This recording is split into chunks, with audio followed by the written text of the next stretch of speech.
And this time, I want to ask you a few questions about certain things, because I was going to go live and have a chat, but we're just having a chat now. How long does this stay live for? Products like this anymore, they're moving on. You ain't got a microscope, don't ever, let me just say this now real quickly, keep bringing in the beast, you know what I mean? We already know what we got. Bang on about this stuff. Keep these products in stock. Here, this cost me 50 quid. Didn't know nothing about that until I read it. Is that because I like baked beans and you don't? To make myself a cup of tea. And well, we're back out having a bit of a koi chat. It is absolutely Baltic here this morning, but you just got to do what you got to do, innit? Really, look, they really want some food, but you can't have any. Your water's too cold. Right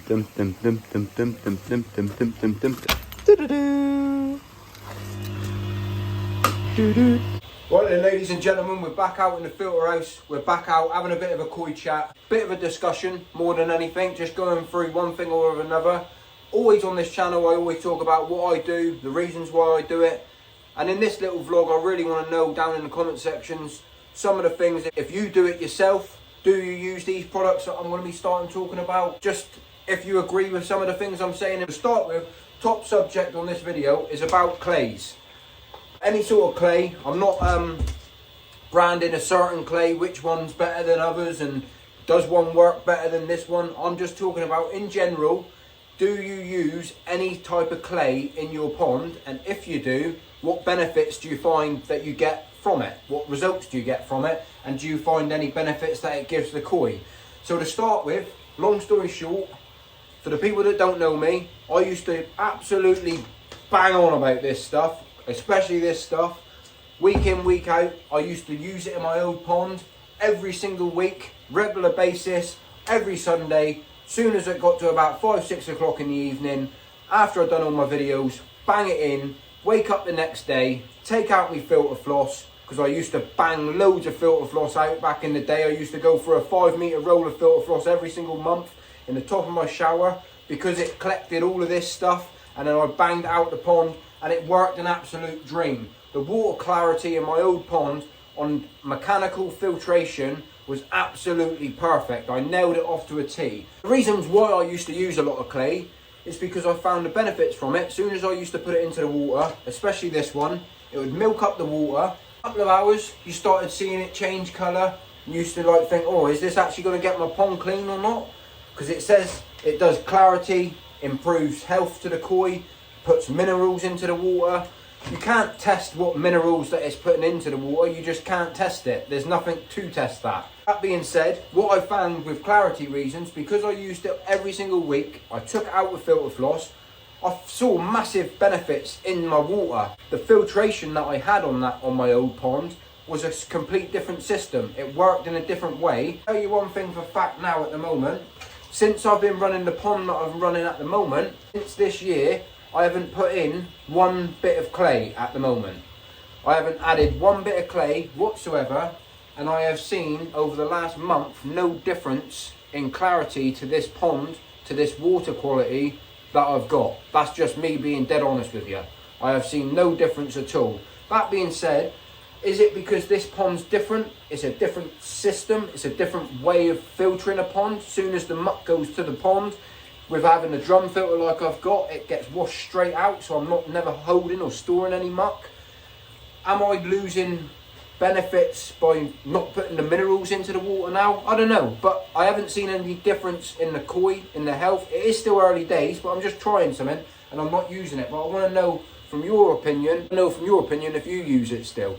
That said, there's a little talk about clay, and well, let's move on to the next thing. We're going to talk about now is beneficial bacteria.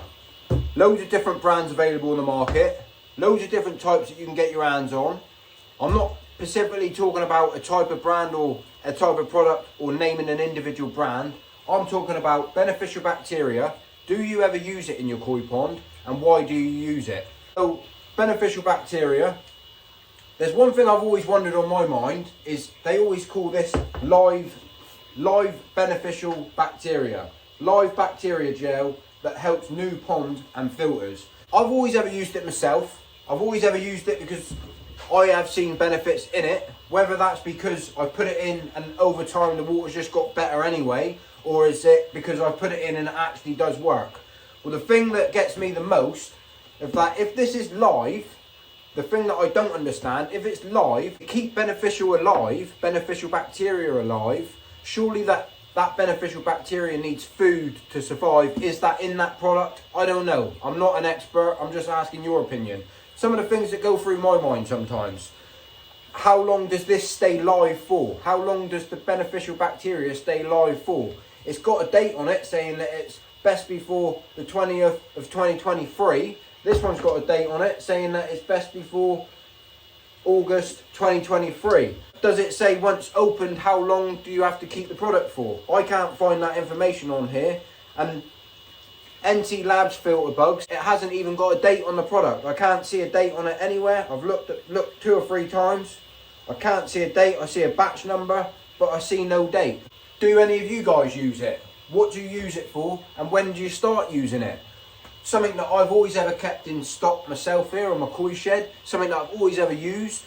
The main reason why I use it, introducing any new pond, any new setup, I always find that it's very, very difficult to get your water quality right. Does this work? I've seen it work. I've used it and it works. Another reason when I use it and why I use it. So in spring, as soon as the start of spring comes and I start introducing more food, I want to get my filters up and running quicker. Anytime after I've cleaned my filters that I've used it. Having the system now, a different type of system, will I need to use it? Will I need to carry on using it? Is a question, it's unknown, and I'm just going to work out that along the way as I'm going through this year. I want to know from your opinion if you use it. I use it in the spring, like I was just saying. As soon as I start off feeding, I'll introduce I'll use a whole tub of this in the start of the spring. I'll buy 1 tub and I'll use the whole tub. I'll probably go for a whole bottle of NT Labs product as well, and I generally go for a whole tub of balls each year as well at the start of spring, just to bung into my filters, just to get them up and matured and get them running, keeping an eye on it, a steady flow for a couple of months of just while I'm building up, because I'm not heated, so a lot of my beneficial bacteria dies off in the winter. I've hardly got any, but it's another one of them, innit? It's like so many things to think about all in one thing. So if you guys can say or know or do what you want or tell me why or what or all that malarkey, just let us know. Write it down in the comment section. Let's move on to the next thing. So we're moving on. Next thing we're talking about, koi treatments. Loads of different types available on the market. FMG, malachite, fluke treatments, fluke solve, chloramine tea. There's loads of different ones on the market. How do you know which one you're going to go with? Is that something over time an experienced koi keeper gets to learn? Yes, that is the answer. I think it's something that I've learned over time. Different treatments, different products. Only treat what you know you're treating for. Don't ever treat unless you know what you're treating for. Number 1 rule, if you ain't got one of these, if you ain't got a microscope, don't ever use any sort of treatment out on the market. That's a rule that I've learnt by. Don't ever guess what you're treating for, because if you don't know what you're treating for, you don't know what you're dealing with. If you know what you're treating for, so we've gone past all of that, we're right over the hurdle, we're already bringing in the beast. You know what I mean? We already know what we got. We already know where we're to. Do you ever keep a stock, a treatment, supply of certain products that you can just, if you've got a problem, like me, you can go straight to the shed, you can go straight to your shelf, think, right, I've got a problem, I've got fluke, I'm banging in some fluke solve, need to kill the fluke?